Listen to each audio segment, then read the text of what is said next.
Bonjour, nous allons voir dans cette vidéo comment élaborer les modes d'action. Rappelons tout d'abord la définition d'un mode d'action. Un mode d'action est une séquence d'actes combinant l'emploi des moyens dans l'espace et dans le temps et permettant d'exécuter tout ou partie de la mission.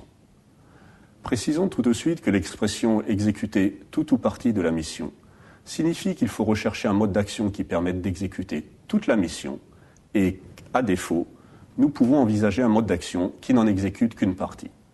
Pourquoi ? Parce qu'à la guerre, nous ne pouvons nous payer le luxe d'arriver en deuxième position. C'est d'ailleurs la même chose dans une crise. Il faut en sortir dans les meilleures conditions possibles. Comme nous l'avons déjà dit, la conception des modes d'action demande à la fois un effort d'imagination, mais aussi de réalisme et de cohérence. Les modes d'action retenus, qu'ils soient admis ou adverses, doivent avoir 3 caractéristiques: être réalistes, cohérents et différenciés. Rappelons que les modes d'action amis, MA, visent à la réalisation de l'effet majeur, et que les modes d'action de l'adversaire, ou ME, visent à vous empêcher de remplir votre mission. Ce préalable étant posé, comment les concevoir ? Le plus logique est de partir de l'effet majeur. Comme l'effet majeur doit être orienté sur l'adversaire, à défaut sur le terrain, et que le ME vise à vous empêcher de remplir la mission, donc à perturber votre effet majeur, il est plus simple, une fois l'effet majeur posé, d'imaginer ce qui peut perturber sa réalisation. Posez-vous alors la question: comment mon adversaire peut-il perturber ma manœuvre ? Comme pour réaliser votre effet majeur, vous allez chercher à atteindre plusieurs objectifs différents sur le terrain et dans le temps, tous les grains de sable qui empêcheront l'atteinte de ces objectifs et qui seront dus à la volonté de votre adversaire seront constitutifs des ME. Il est indispensable, à ce moment du raisonnement, de ne mettre aucune limite à son imagination. Les limites viendront d'elles-mêmes lorsque nous nous poserons la question de savoir si ces ME sont cohérents avec le but, la doctrine et les capacités de l'adversaire. Une fois les ME définis, l'élaboration des MA vient naturellement. En effet, comme nous avons vu où se trouvaient les failles, ou du moins les faiblesses de l'action envisagée, nous pouvons définir comment les couvrir, ou du moins minimiser la survenance des incidents. Maintenant que ces modes d'action sont élaborés, il est utile de les synthétiser sous forme d'un croquis et de les reprendre par une seule idée force.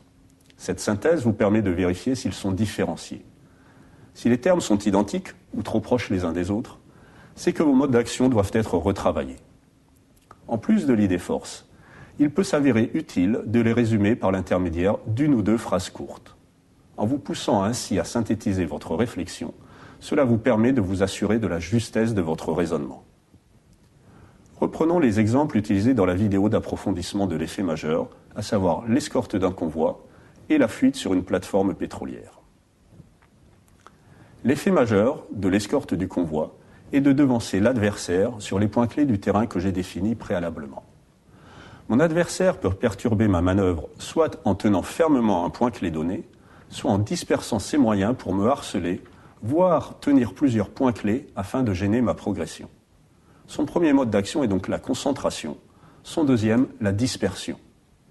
Si nous les exprimons par quelques phrases, nous obtenons alors ME1, concentration.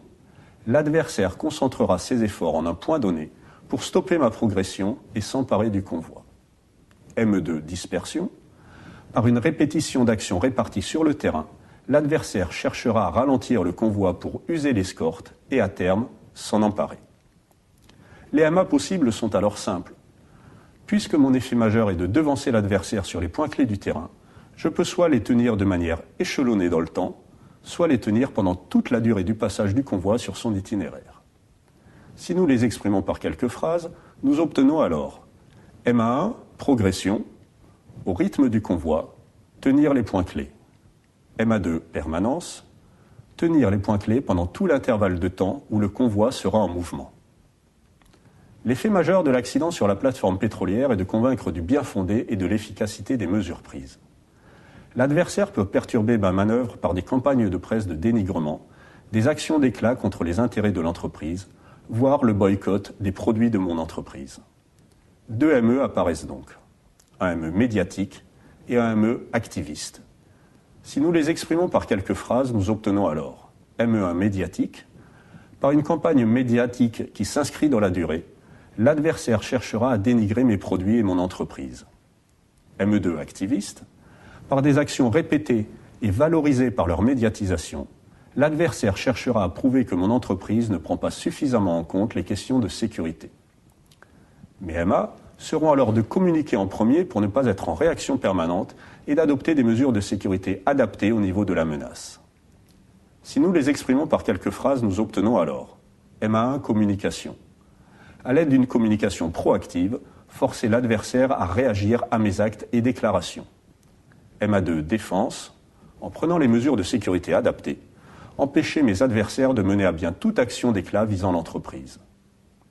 Nous voyons dans ce cas particulier que le mode d'action retenu sera une combinaison des deux MA élaborés.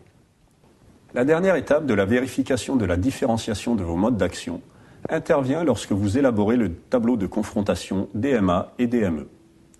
Si vous répétez les mêmes arguments dans des cases différentes, c'est que vos modes d'action ne sont pas assez différenciés. Il vous faut, là aussi, les retravailler. Maintenant, vous avez tous les éléments pour le faire. À vous de jouer. Bon courage.